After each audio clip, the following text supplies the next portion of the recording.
Patty Simpson with Simpson Math. Let's learn about the Z-score.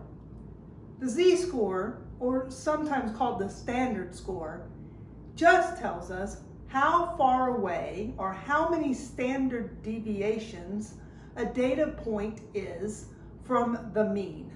So that's all it does, is tell us how far away from the mean a specific data point is. Let me give you an example. So suppose that in one small town, the mean household income is $34,200 with a standard deviation of 2,200. We're going to find the Z-score for 36,400 and for 29,800. So remember, this Z-score just tells us how many standard deviations this number is from the mean. I'm going to draw a number line to help me determine this. So first, I'm just going to look at this number line, and right in the middle, I'm going to put my mean. So my mean here is 34,200. That is my mean. Then I'm going to add my standard deviation, one without. So the average distance that a data point is from the mean is 2,200. If I add that, I get 36,400. I'm going to do that again. I'm going to add it again, and I get 38,600. Then I'm going to go backwards standard deviations. This is one standard deviation above the mean. Or we say that the Z-score there is equal to 1 because this value is one standard deviation above the mean. 38,600 is 2 standard deviations above the mean. So we say that the Z-score there is 2. I'm going to go backwards. So I'm going to subtract 2,200 and I end up with 32,000. That number is one standard deviation below the mean. So therefore the Z-score, or the standard score for that particular data value, would be Z equals a -1. It's one standard deviation below the mean. If I subtract another 2,200, I'm at 29,800. That number is 2 standard deviations below the mean.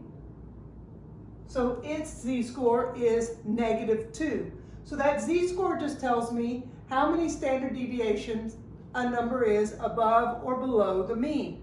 Notice that my positive numbers mean that it is above average, whereas my negative numbers tell me that a data value is below average.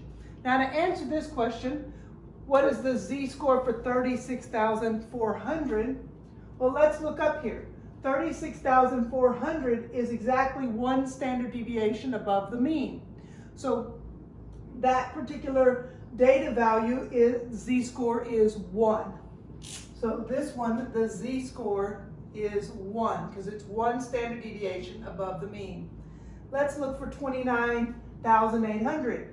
That one's Z-score is -2 because it is 2 standard deviations below the mean. Now, these just happen to turn out to be on an exact standard deviation, but not all the data values would. Some of the salaries might fall in here. Some of the salaries might fall in the middle, or they might be further out. So these happen to be actually on the 1 and 2 whole numbers standard deviations away, but that's not always true. So we have a formula to help us to figure out exactly what the standard score, what the Z-score is. Well, how do we do that? Well, notice that what we're doing is we're finding out how far away this is from that. In this case, it was 2,200 away from there. And then I divide by the width of my standard deviation. So the Z-score formula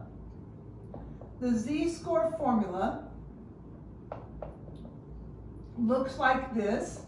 If I have a population, a census of data, I'm just using it. The two formulas are going to be identical. It's just the notation we use. If I'm talking about a population, Then I take my data value and I subtract my mean to find out how far away they are.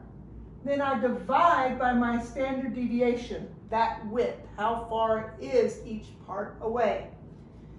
For a sample, it's exactly the same formula, it's just the notation is different because instead of using mu for population, I use X bar for that sample mean. Both of those still mean mean though. And I divide still by my standard deviation. It's just we use an S for standard deviation there. So let's use that Z-score formula to find the Z-score for a data value. For instance, let's find the Z-score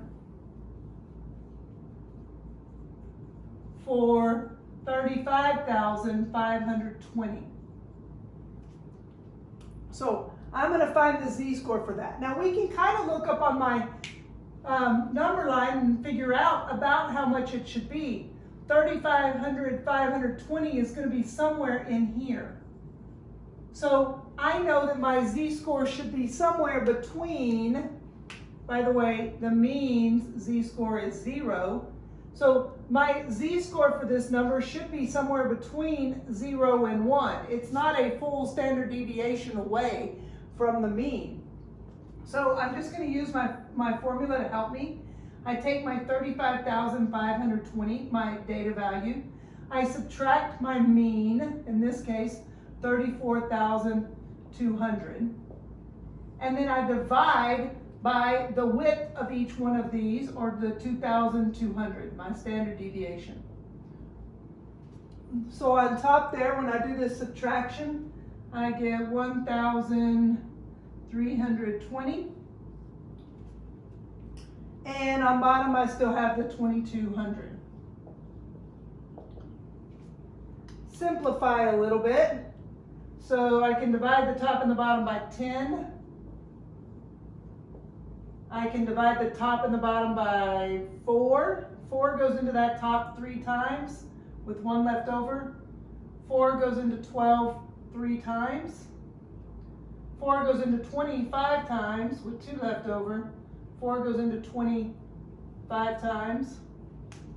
I notice that those are double digits, so therefore 11 goes into both of those. If I divide the top by 11, I get 3.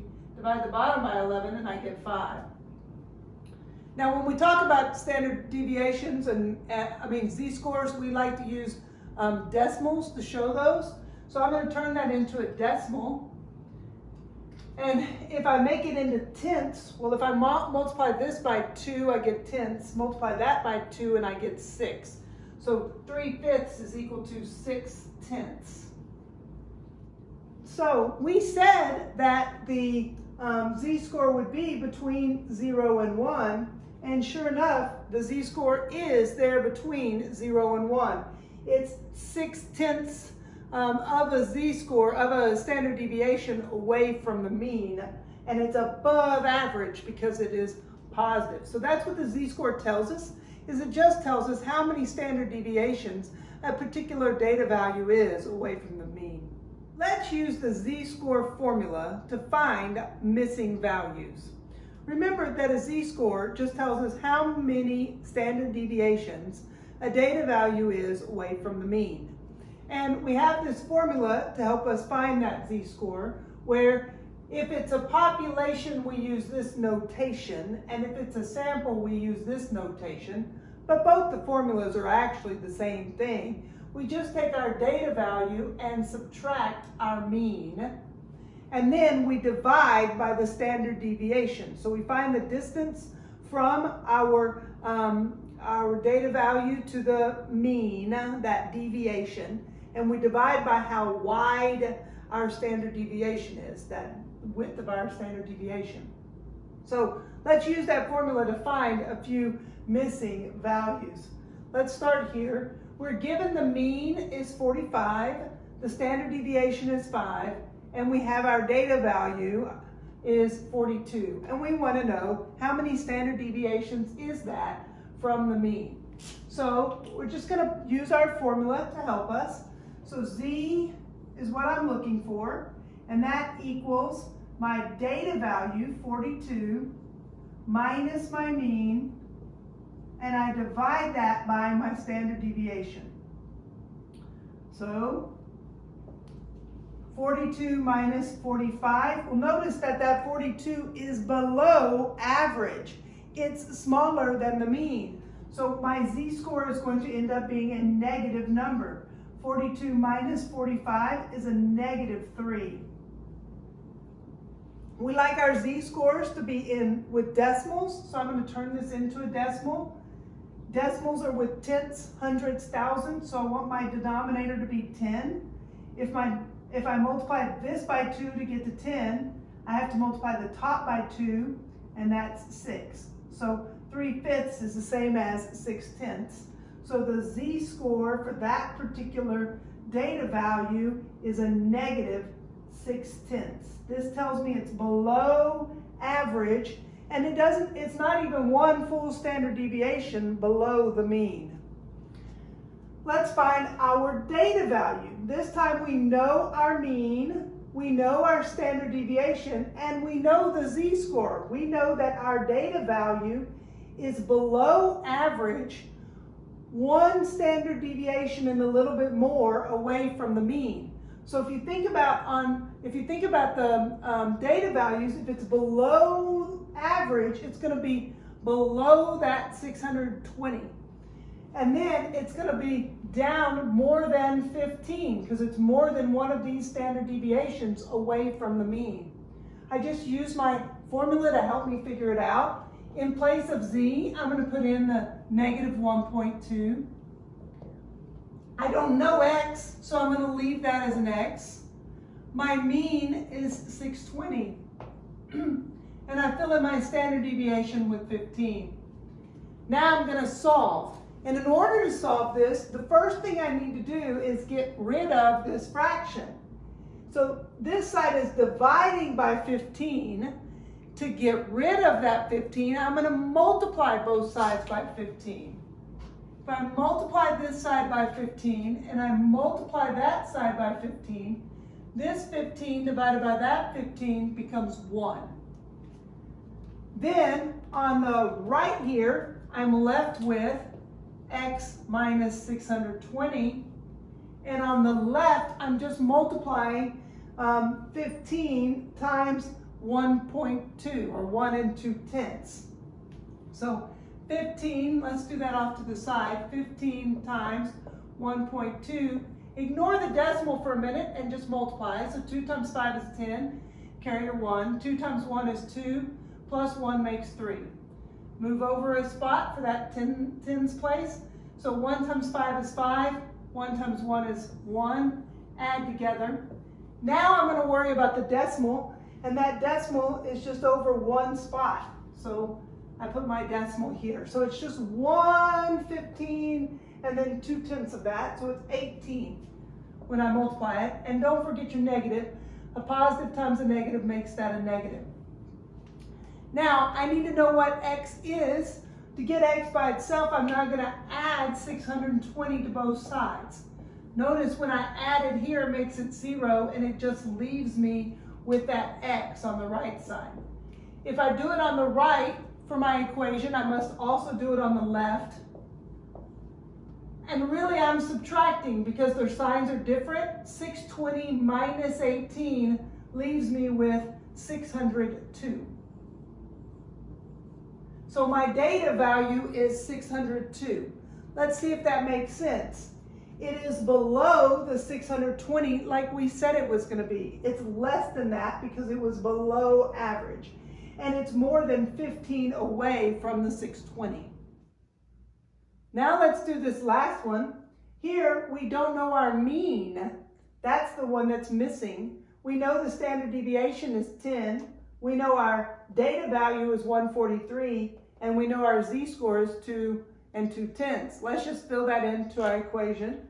So here our z-score is 2 2/10, and that equals my data value, 143, minus my mean, I don't know that, so I'm going to leave it as mu, over my standard deviation of 10. Just as I did before, to find my mean, I'm going to multiply both sides by that denominator to help me get rid of my fraction. So I'm going to multiply both sides by 10 here to help me get rid of that denominator. So on the right, I'm going to have 22. And on the left, this becomes 1. So I'm left with 143 minus that mean. I want to get the mu by itself, so I'm going to subtract 143 from both sides.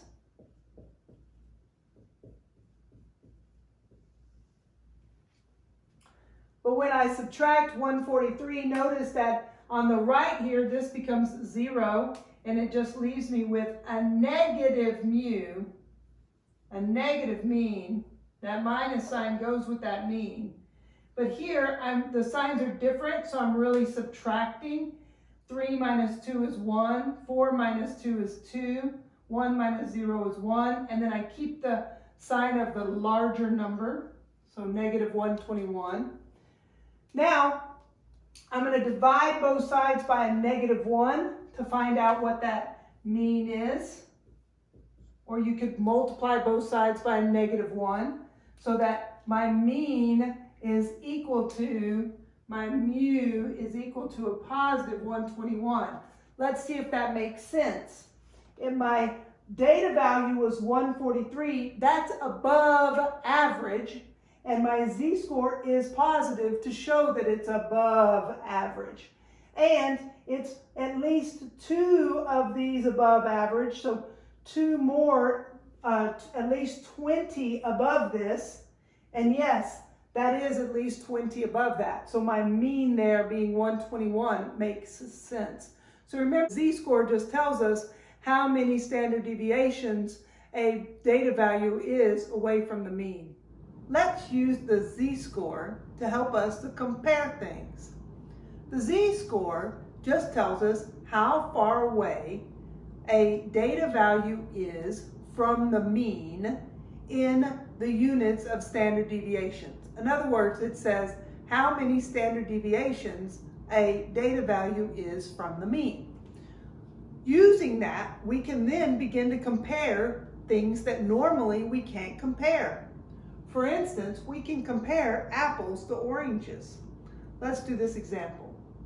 The average apple has a diameter of 3.25 inches with a standard deviation of 0.5 inches. The average orange has a diameter of 4.5 inches and has a standard deviation of 1 inch. If I have an apple with a diameter of 4 inches and an orange with a diameter of 5.5 inches, which fruit is largest compared to others of its kind? We can use the z-score here to find out which one is largest compared to its kind. So let's take this apple first, and here's what we know with the apple. We know that the average, the mean of our apples is 3.25. We know that the standard deviation of our apples is 0.5. And we know that the apple that we have has a diameter of 4 inches. So our particular apple has a diameter of 4 inches. Notice that our apple is above average. We're going to find how many standard deviations our apple is above the mean. So we're going to use our z-score to help us find out how many standard deviations it is above the mean. Remember, with our z-score, we take its z-score is equal to the data value minus the mean divided by the standard deviation. So I'm just going to fill in my values here. So my z-score, well, my data value minus my mean divided by that standard deviation.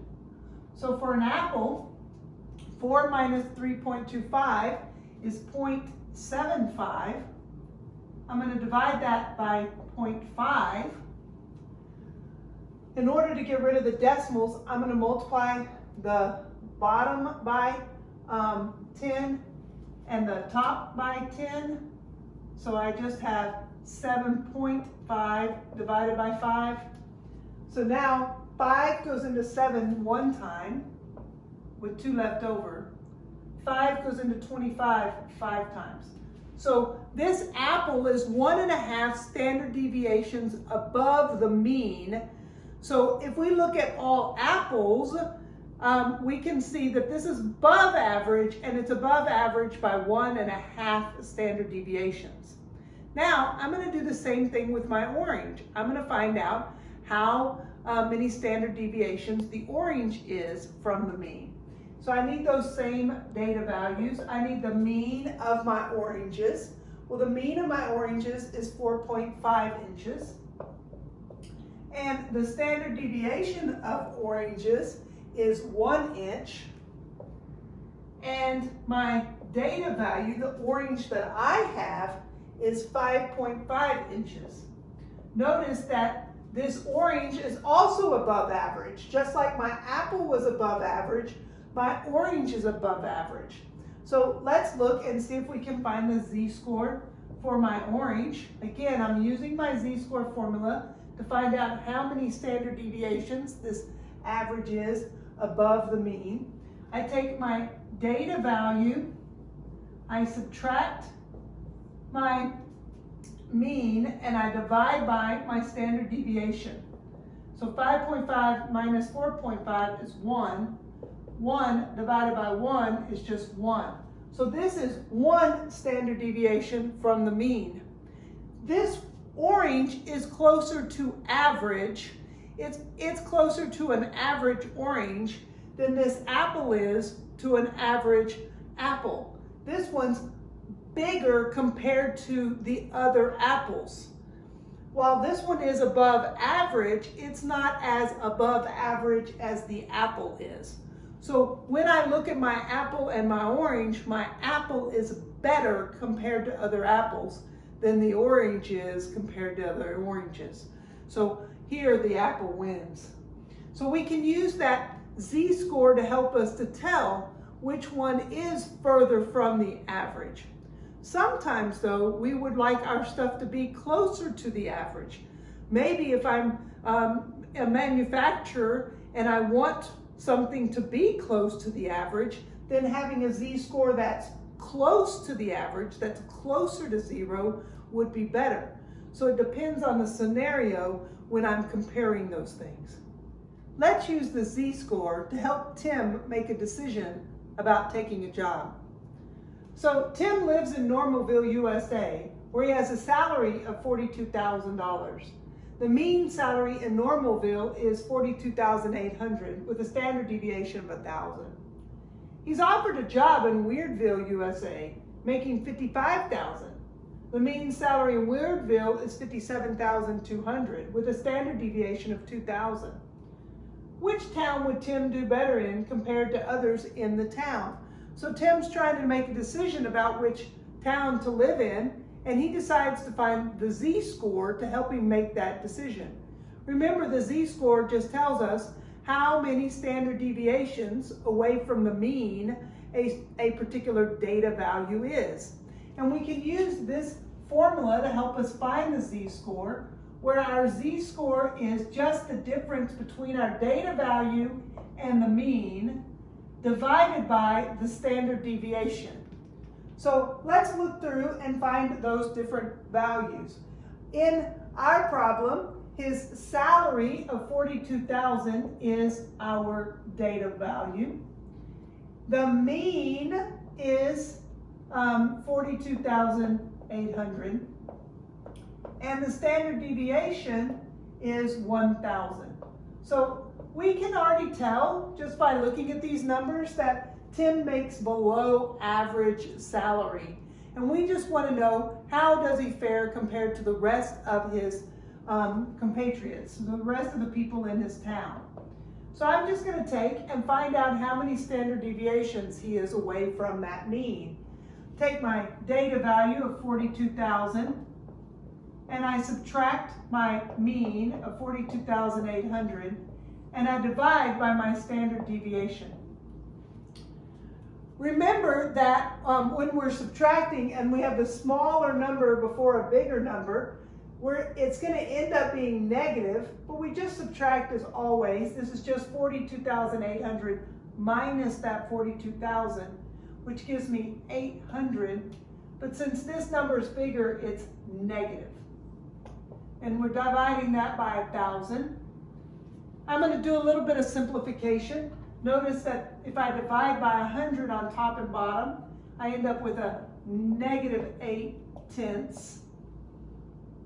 Or I could write that as negative 8/10. So his z-score is below average. We knew that just by looking at the numbers. And he's not a full standard deviation below the others. The closer to 0 we are, the closer we are to average in a town or with a value. Let's look at Weirdville now. In Weirdville, he'll be making $55,000. That's more than what he's making there in Normalville. The mean in Weirdville is 57,200.